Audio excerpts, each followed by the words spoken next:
right here in the main vent, and we've got 41 degrees and kind of dropping.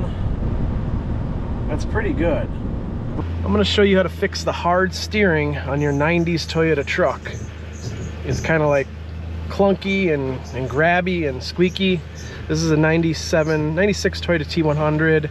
They made these 93 to 98, and we're going to replace the power steering pump. I'm also going to show you how to replace the valve for the hot-cold separation in the engine bay. Heater control valve. That's this thing here. It's basically just a valve that has one side hot coolant, the other side goes to the heater core. So when you want, this is really silly, but when you want hot air, you pull the slider to the red area, and when you want cold, you push the slider to the other area, and it moves this valve inside one way or the other. And when you want AC, it's basically blocking off the coolant from going to the heater core, which nowadays is silly because everything's separated in different systems and improved. But back in the day, essentially your AC still had to go through your heater core. This way at least you're not getting hot coolant through the heater core that the AC also has to cool down. So we'll get to that after the steering, or maybe the same time, I don't know. We're gonna have to drain the coolant anyways, and then this still has, I think this has green coolant, so we're gonna change this out to the Toyota pink. And I've had this truck for a while. We actually did pretty big restoration on it in prior videos. These rockers are brand new. So this is all cut out, this is all welded back in. You know, it was my first major operation, and I think I did an okay job on it. The bed is no, it's not brand new, but it's from the West Coast, so it's a rust-free bed. Found this for $100 on top, and you can kind of see they painted this whole section here because this all got cut out, welded. These strips are put on, those are original strips but new adhesive, and this hasn't been washed in probably, I don't know, a year.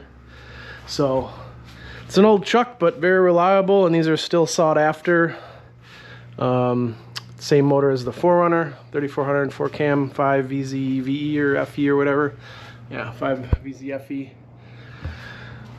But I rarely drive it, so I just have some time now and we can actually sit down and do this and swap in the parts. So let's get started and see where this leads us.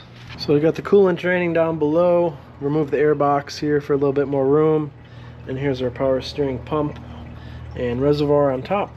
So what we need to do is, ideally this is going to come loose, this bolt, and then we can take this line off, and yeah, but the one I got had some issues with that because it wouldn't come off, or I couldn't get it off, one of the two. But this is how it looks off the car. This one looks a lot better condition. As you can see, it's just a used one from a junkyard. But yeah, this is what we have to take off, and then there's a couple bolts that you have to line up the pulley holes. See, 1, 2, 3, and then that'll separate it from the block, and then we can do our thing and get it off. The coolant, I was just going to replace the valve, but like I said, we have the Toyota pink coolant to put in there, so we'll have to flush this with hose water or tap water or something, and run the truck, and then make sure all the green stuff is flushed out. So basically flush everything out, fill it with tap water, start the truck, probably pull off radiator hose, dump what's in there, put more water in, and kind of keep that cycle going until there's no more green left. So I'm gonna work on these lines. Again, we're just gonna take this hose off with a clamp, and then hopefully this will twist off, and then this bolt here. Be very careful not to break these vacuum lines down here. Vacuum lines just idle the truck up when you're working the power steering, so it raises the idle a little bit. To help get all the old fluid out, you can either tap the key on the ignition or turn the wheel lock to lock. That'll push out anything. This is the high pressure coming out of the pump, so, and then here's your return. So technically you'd want the return, because you're pushing it out of the steering box and the assembly and everything else, you're pushing it back to the reservoir, but it can't go because it's draining out. If you push, I guess either way, you could take them both off or just one, but just keep in mind that one goes back into the reservoir and then this one comes out of it.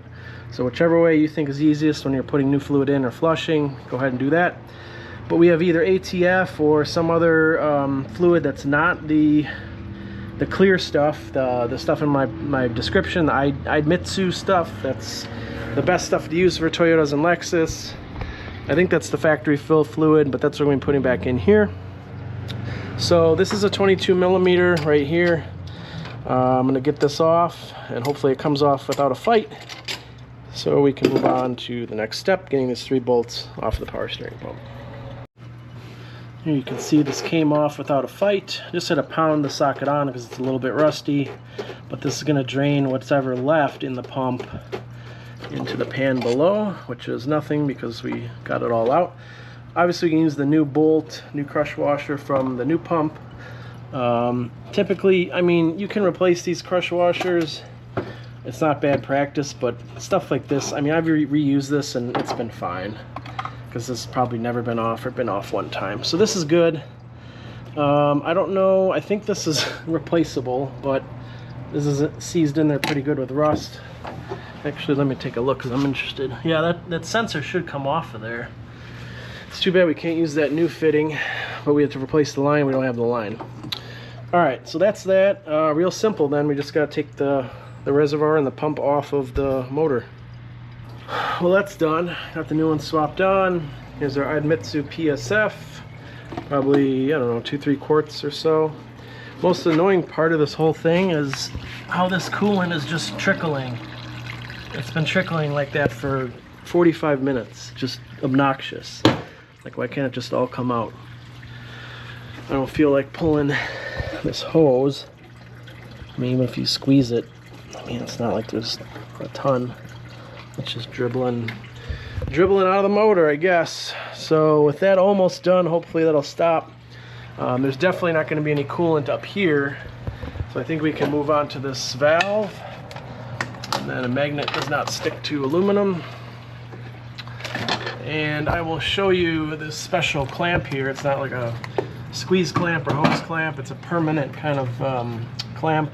You can still buy them from Toyota, and I got a brand new hose here, so we don't have to worry about any kind of problems this way of the valve. So let's start by taking this all apart. Word of advice on your heater core: always, if you can, cut the old hose with a razor blade so this peels nicely right off of the heater core. If you bend, crimp, damage this, you're in trouble. You might have to pull the dashboard and replace the heater core. So very carefully, just use a razor blade, replace the hose. It's not that big a deal. I don't have anything to worry about. All right, so here we have our bracket and hose and clamp. In a typical Toyota fashion, there's a little indent in the rubber hose where it goes to the arrow and the mark on the valve. So you know exactly which way that goes. There's no messing it up. You can look at the old one, but it's gonna show you kind of the same thing. And what's really cool is this clamp. So this clamp slides on and it looks like it has a pin through it. Well, if you want to tighten this, all you do is twist it clockwise. Look at that. And it pulls it tight. And now this is not going anywhere. It's on there tight. Pretty cool, huh? And then the other side just has a squeeze clamp, and as does the heater core side. So push that on, put the clamp on. The old one's right here. And then we can go about flushing the system, getting all the coolant out before we put in the pink stuff, and testing, making sure everything is good to go. Well, that's it, job done. Got the new valve installed, power steering installed. Just gotta fill her up, flush the coolant with water before we transition to the Toyota pink stuff, the good stuff. And the final step, coolant slash water. So we have green coolant still somewhere in the engine. Everything came out, but there's still coolant in the heater core. There's still coolant in passages of the engine, the heads, and wherever else. So what we need to do now, fill this with water, turn the truck on, let it get hot, let everything cycle, and then what usually works best for me is I pull off this lower radiator hose and let whatever's in dump out until it's clear and basically water. So I'm going to start doing that, and we'll see how many cycles that takes. That's what we like to see. Still bleeding the air out of the system a little bit, but that is not choppy, it's not grindy, it's not like, you know, jerky. It's looking pretty good. So what I like to do is just run it with plain water for a bit until you feel all the hoses get hot and everything's circulating, and then just take off that bottom hose and let everything dump out. And then at that point you've drained everything you can, all the water possible, and as long as nothing else comes out, then you can proceed to fill with the new pink coolant. Just make sure everything that comes out of that bottom hose is clear, and that's really as good as you can do without doing much more disassembly. One more option I want to show you. Open the valve, stick your hose on here, and flush the system that way. You'll hear it come out of the radiator. So if you really want to make sure everything's out, do that for a bit, and then you can take this hose, you hear it all coming out of there, you can take this hose then and do the same thing. Put water through here the other way. And same thing, you'll get green coolant out of the two radiator hoses on the bottom, assuming you have them open up. So between those couple methods, you should be able to clear out the system and get your Toyota Pink in there. Alright, so the final step in all this, if you remember in a previous video we installed this condenser fan. This significantly helps keeping temperatures cool in the AC.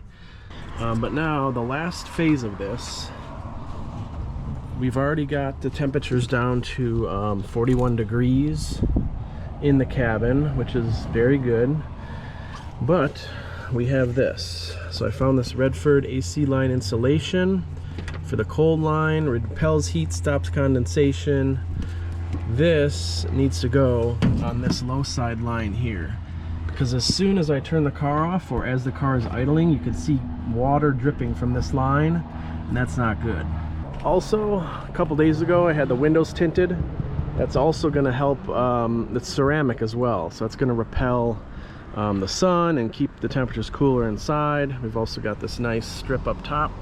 It's going to do the same thing, because West Coast, California, Arizona, the Southwest, it's super hot, and the AC needs every little bit that you can give it to help the improve the cold air and keeping the cold air in the cabin. So I've already cleaned this all with acetone. You can use brake cleaner or whatever. I'm just going to start up here and then wrap this line all the way down to the compressor. And again, like I said, it's supposed to give you a couple degrees improvement.